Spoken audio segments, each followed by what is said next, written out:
don't really watch marketers anymore do their thing. I don't watch their posts. I don't watch their content. I don't see their launches. And I think that is why my thinking feels a little bit sharper now. So today, I would love to take you to what happens when you actually stop looking sideways into other people's stuff. Now, this is a true thing, right? We always say that we want authority and that we want to be known for what we're doing, but we end up actually looking to other businesses. We always are checking, we're always seeing what other people are posting, what are they saying and how they're saying, what they're wearing, what they're not wearing, what they're sharing, what they're not sharing, what is their pricing, if their prices have gone up, if their prices have gone down. We watch what's getting the attention? What is making we even peep into other people's comments and we look and maybe we don't make comments ourselves, but we are always on the lookout and what is actually working for them and what is actually not working for them.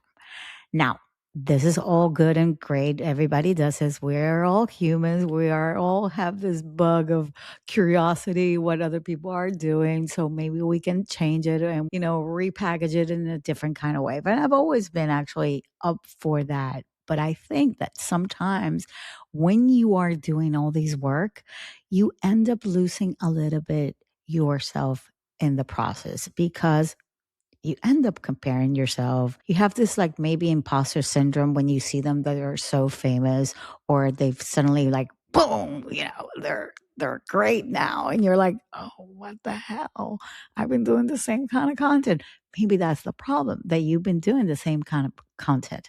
Now, what I want to say is that how do you ever know that what you're actually thinking? Because okay, you can be analytical watching all these sort of things and you can say, well, I like this, I don't like that. But in the end, what is the essence? What is it that you really want to be creating? What is that you really want to be saying? How would you say it in a different kind of way? Because sometimes we fall into the trap that we think that we're saying what other people are doing differently, but we're actually saying it with different little words. We're not really, really searching for that new person. Not new person. You are who you are, right? But it's you keep saying it in a wash up way that it seems like them. So it's not really 100%, I would say 100% you. What this whole entire thing does is that there is a fear. There is a fear behind it. All that looking around is that the fear of missing something, the fear of being behind, the fear of, sounding wrong or using the wrong words or using maybe you're too strong or maybe you're just too soft or you wish you would say it better. So there's this like silent fear that you feel when you are either writing your emails, creating your content, doing courses. And there's also this fear of, have I said this before? Have I said it before? Have people already heard me say this before? And maybe I'm repeating myself. Maybe I sound like a broken record. And I tell you, that is my problem.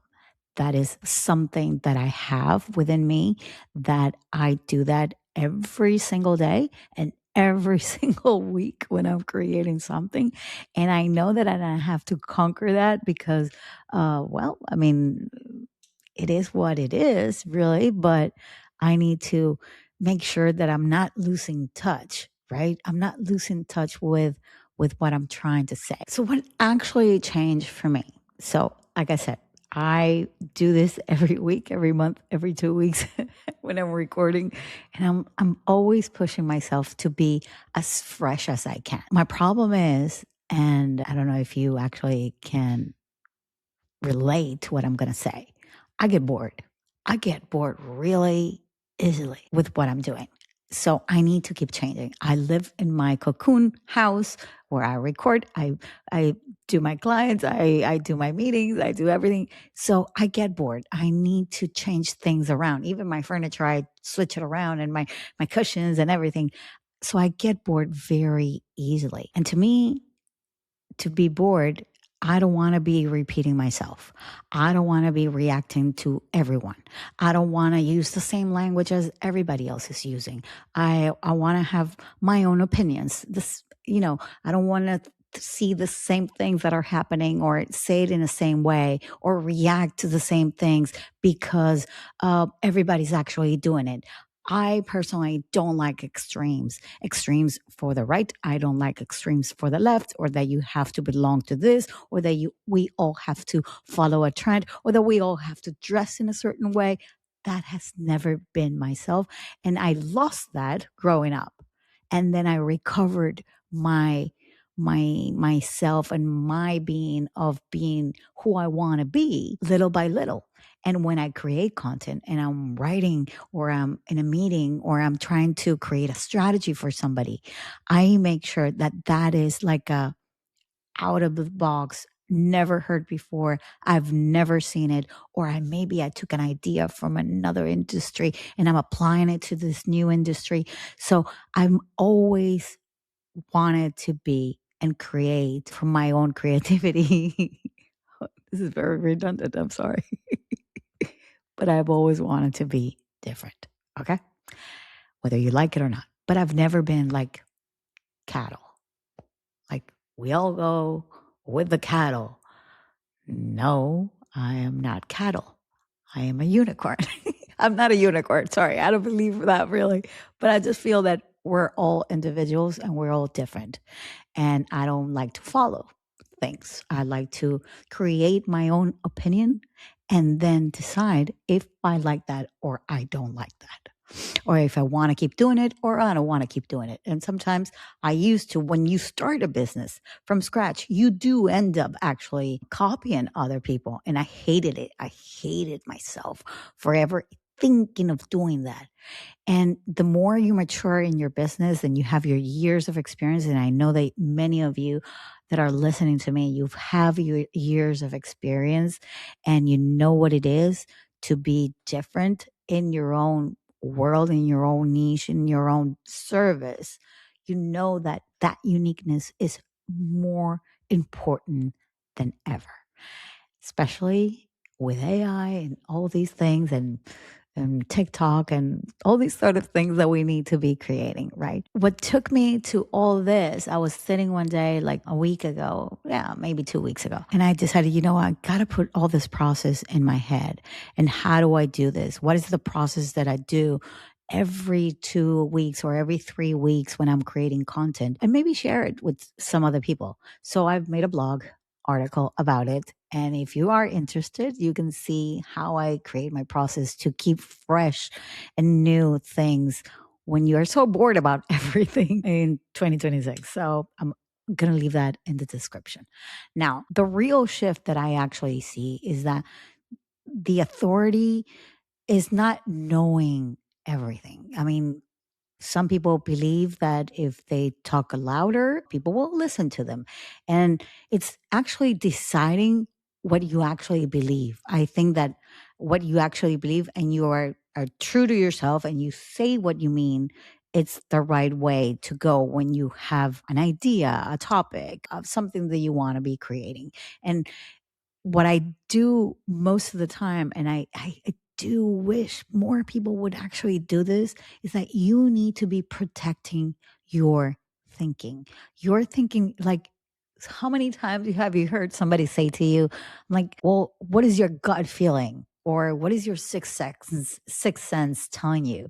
Those sort of things. Like that thing that you can't touch, thing that you can't explain, keep that always in mind when you are creating, when you are doing something. Maybe you're creating a proposal.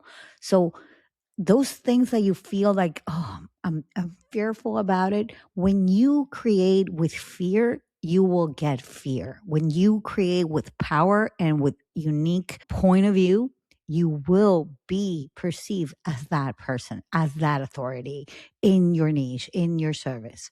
So it is not about changing every week. It's not that you have to be changing who you are and what you do and what you're saying. No, no, no, no. Keep it, but be always truthful. Like, ask yourself, I would say that. Would I not say that? Would I think that? Would I not think that?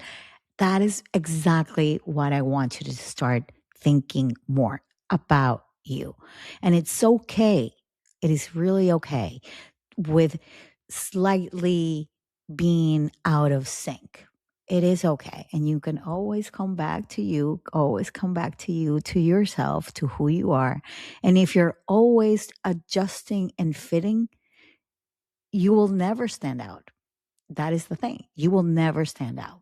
So try to be as much as you can your apologetic or unapologetic self whenever you can. Now, before we leave, maybe it is not the question, isn't it? How do I stay fresh? How do I stay relevant? But maybe it would be, what would I think if I stopped checking what everybody else thinks? What if I stopped thinking what other people think? What if I just do it? What if I just don't give a shit or give a fuck? And I'm sorry, but we're wrapping this. Be what if. Just go for it. Fear is not your friend. Playing it simple and maybe with your words, yes, they could be simple, but playing it safe won't make you stand out today. Anyway, I'll help us see you same time, same place next week. Bye bye.